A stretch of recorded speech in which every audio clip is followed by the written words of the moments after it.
Anyone out there who has a degree in history is welcome to come up and correct me after Mass, but I believe it's the case that pretty much every major empire, whether it was Carthage or Rome or Greece, before they fell, they were in a period of great wealth, a period of great complacency. They felt that they were the strongest empire in the world and that nothing could happen to them, so they fell into a period of just leisure, a period of just not even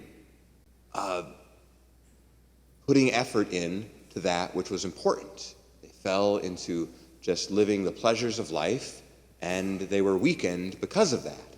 And then they were able to be conquered and destroyed. And likewise, that was similar to the case when Israel fell to Babylon, right? They had forgotten the ways of the Lord. They had become complacent.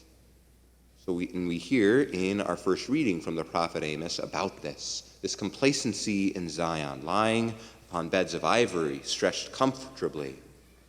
And then they will now be the first to go into exile.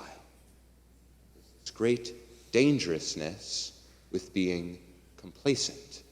Right? And there's something similar in the gospel as well, where we have the rich man who was so content with what he had, with his situation in life, so complacent, that he didn't notice this poor man sitting on his front step who would have loved just even the tiniest scrap of food from his table.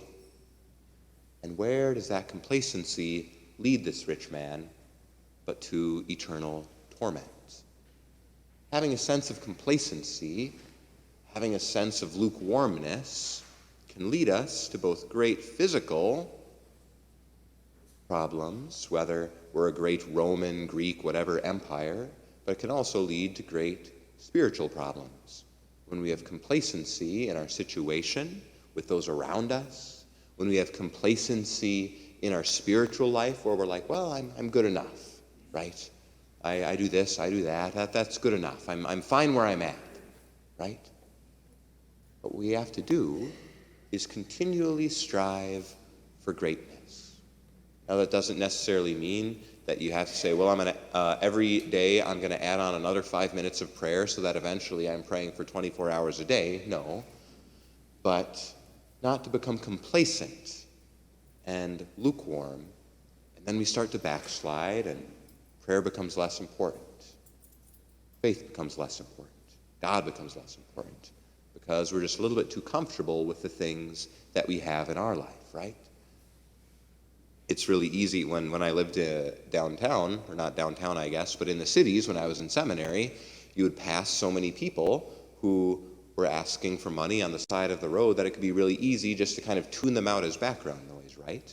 But it's important to recognize that each and every person who's standing on the side of the road with a cardboard sign asking for money is a unique person who's lived a unique life, that for some reason they've been led to the position where they are today. They deserve our mercy and our compassion. Even if we don't necessarily have anything to give to them, or whatever the situation might be, we can't let ourselves become complacent and to forget about that, right? To forget about the people who are on our very doorstep in this age that we live in, when we live in these United States where our riches, just as someone who lives in the city of Forest Lake, is nothing or is just extravagant compared to what even a king might imagine 2,000 years ago, right? And so not to be complacent to those around us, or to be complacent in our spiritual life, because complacency causes lukewarmness, and lukewarmness causes us to backslide.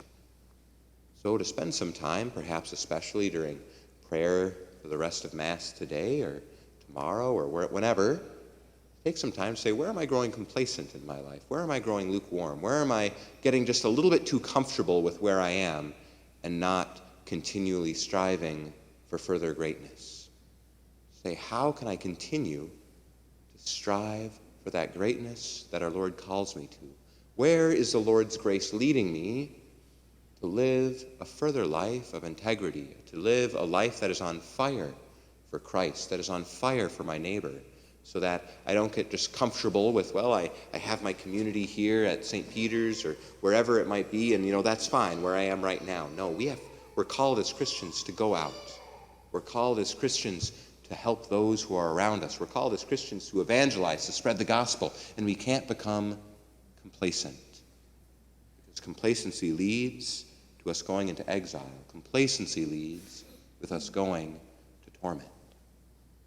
We can't allow ourselves to become just okay with where we are. We have to continually ask the Lord, Lord, where are you calling me? Where are you leading me with grace so that I might serve you as you ask?